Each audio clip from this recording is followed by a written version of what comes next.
Good evening. Good evening. My name's Jens. Nice to have you here. Nice to be here. Uh, I'm stuck on unconditional love. Unconditional love. Yeah, Okay. we talked about What's the sticking point? what I feel like I'm swimming and there's like a reef. I can see the beach of unconditional love, but I can't get there. And let me, and I thought the way to describe it to you was to be much more concrete about in my own Good. life where Thank you. it seems so far away. Okay. In the abstract, I can think of my wife and feel intense longing, a desire to embrace her fears, to embrace everything she is, to just be a space to give to her, to be. Okay. That's very nice and very sweet, but nothing to sweet. do with unconditional love. Okay. Well, Very nice and very sweet, though. So so what happens is in the real world, when we are together and What was that you just described to me? Was that like a fake, phony thing you made up? Apparently, because it doesn't. Even that doesn't happen very often. Okay. It's because instead, I go into a reactive place. Yes. Of being challenged, Sure you do. So Yeah. if I'm way out. I'm out in the breakers now. It sounds like I'm not Yeah. even in the flat waters. Yeah. It's nice to know. But, so let's Like a big wave let's talk surfer. about kids then. Maybe I'm a little closer with my kids. I can't tell. So I have small kids, and when there are times that I can feel completely ready to give whatever Yeah. I can to them until they annoy me, of course, and then I don't want to give anything. Yeah. Then I just shut up, It's just and so, and then I had this one moment last week, and I wondered whether this was even a smidgen of unconditional love. We were had gone to a festival, and we were trying to get the kids back in the car. And it's a busy road, and my spacehead 4-year-old son starts wandering out into the street. He's taking a step over the line, and I catch him out of the corner of my eye, and I say in my most fearsome paternal voice, "Jonah!" And he freezes, and he steps back, and we avert disaster, and I shuffle him into the car, and he's mortified and breaks down in tears because he's been scared shitless, I guess. But it was just a spontaneous, eruption from me to deal with that moment. Mm-hmm. I don't know if that's it. I don't know. So here I am looking for unconditional love. And as far as I know, I've never been unconditional love. Yeah. Well, me's don't do unconditional love. It's not like your me's defective.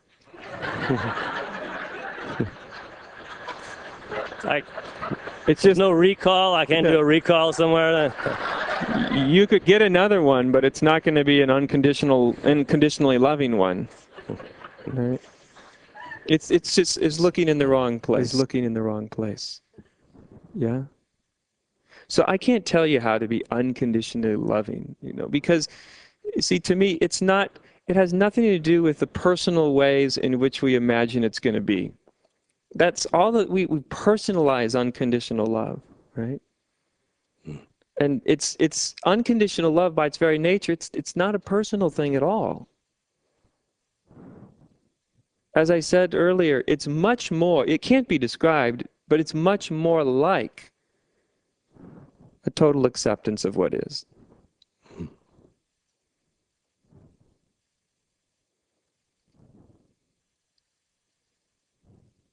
And of course, the unfortunate thing about that phrase is that doesn't mean what people's minds think it means. People's minds think, now I'm going to go around and unconditionally accept everything. And so if my kid's walking out into the street in front of a car, I'm going to unconditionally not say anything because I've already accepted the fact that he's walking out in the street. That would be, of course, anybody in this room knows that would be a horrendous misinterpretation. But so even the phrases I use, those will be misinterpreted too. It's not a personal thing, unconditional love. Existence is unconditional love. That's what this is. See? You are swimming in unconditional love. It's not a personal thing. It doesn't belong to you as a person. It belongs to existence as existence, right? Have you noticed existence has allowed you as a person to be exactly as you as a person are? It's even allowed you to resist being the person you are. Unconditional love means there is nothing in existence which could be trying to get you to be other than you are. It doesn't have a resistance switch in it. It's just not there. That's what unconditional love is. It belongs to existence. It's not a personal thing. So as long as you're trying to act unconditionally loving, it's a very noble thing. And of course, the human being can be much more in correspondence with it, much more a vessel through which it operates. But to look there for it is to look in the wrong direction. It's to place a demand on yourself which will only take you away from it. Does that make sense? Maybe. Just start to notice everything. Your whole life has been lived in unconditional love from the point of view of existence. Have you ever noticed existence coming and tugging on your ear in the middle of the night and going, "You're wrong. You're horrible. You're nasty. You're terrible. You're a mistake. You shouldn't have. You see what I mean? It's only in mind, your mind or somebody else's mind. That's where all that nonsense is. That's not in existence. You've been swimming in unconditional. The problem that a me has is not that it doesn't have unconditional love, is that there is only unconditional love. That's the problem that egos have. So the problem that an ego has is with unconditional love. Because that's what existence is. And an ego is in constant opposition to existence as it is it not? Yep, likes to muck things up. What's that? Likes to muck things up. It likes to muck things up, right. Right. And existence has no choice. It's just unconditionally what it is. Even if your mind is trying to muck things up, it's unconditionally letting it do that too. That's what unconditional means. It doesn't mean it's a choice to be unconditional loving or not. Existence, there isn't a choice. It's its nature. It's like a rock doesn't have a choice to turn into water, does it? It's just a rock. It's just going to be hard. Existence is unconditional love. That's its nature.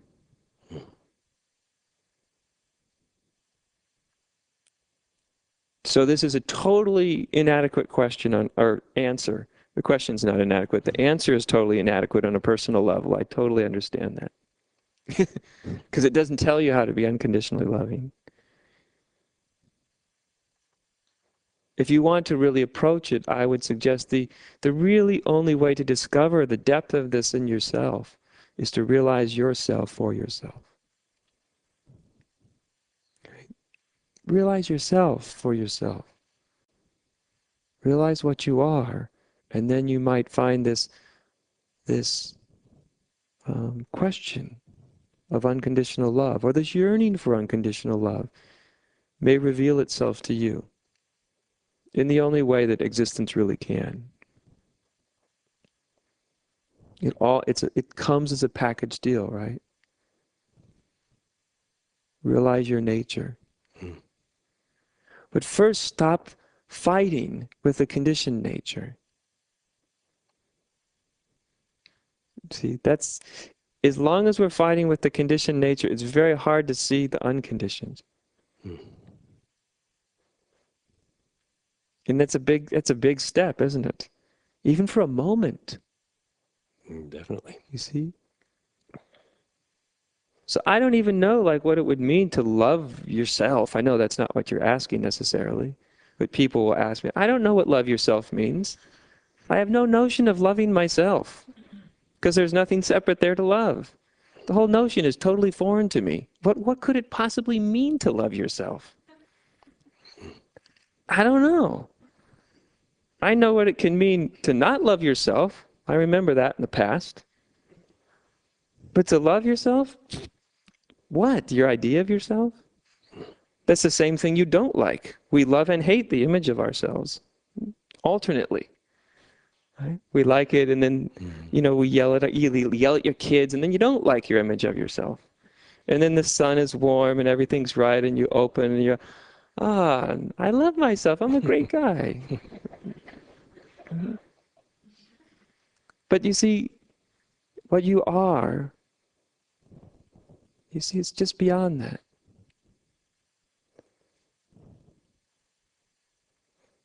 So accept the conditioned nature, not just for the sake of accepting it, not just so you sit there and wallow in it for the rest of your life. You don't accept it for that reason as like an excuse, but you accept it so that your consciousness can move on. It's hard for it to move on when you're struggling with it, isn't it? Mm. Yeah.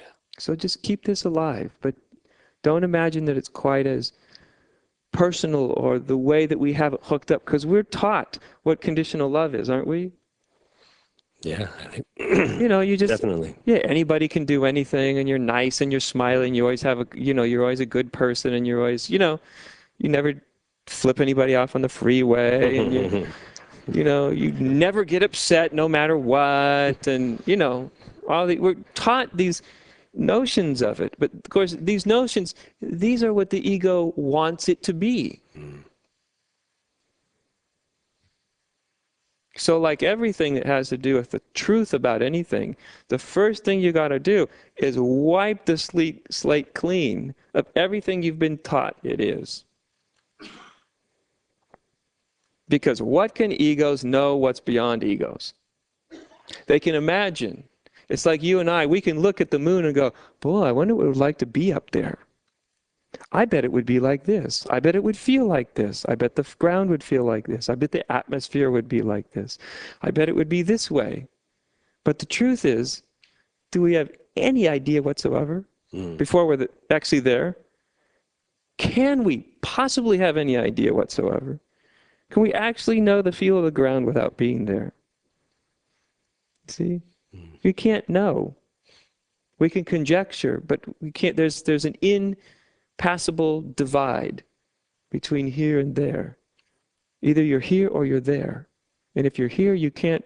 Imagining what's there, all your imagination is based on where? Here. Yeah. It's not based on there. So you imagine what unconditional love is, and you try to be unconditional loving, but all that is based on what you're taught it's like, right? It's like trying to pretend like what it's like to be on the moon. So first thing is, wait a minute, do I even know what unconditional love is?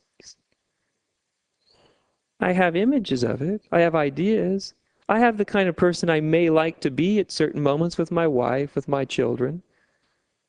That's great. Be as kind as you can. Be as kind as you're inclined to be. But also see, actually, I don't know what it is.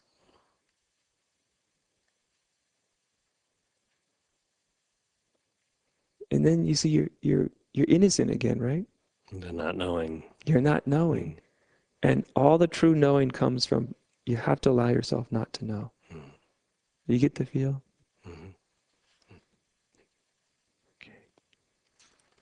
I had, very early on when I started teaching, there was this wonderful man that had been born and raised in Japan, and he'd come here quite a few years ago. I forget exactly how long he'd been married, 30 years or 40 years, something like that.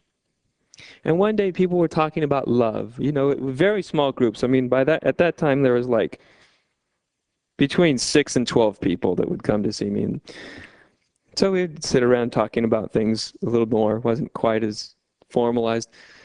And people were, they're spouting off about love, which was nauseating, but yeah, that's okay. And right in the middle of this thing of people, talking about love, and it was interesting because everybody was very certain they knew what love was. They were telling each other what love was. And this wonderful Japanese gentleman, he just very quietly, he just sort of put his hand up a little bit and he said, you know,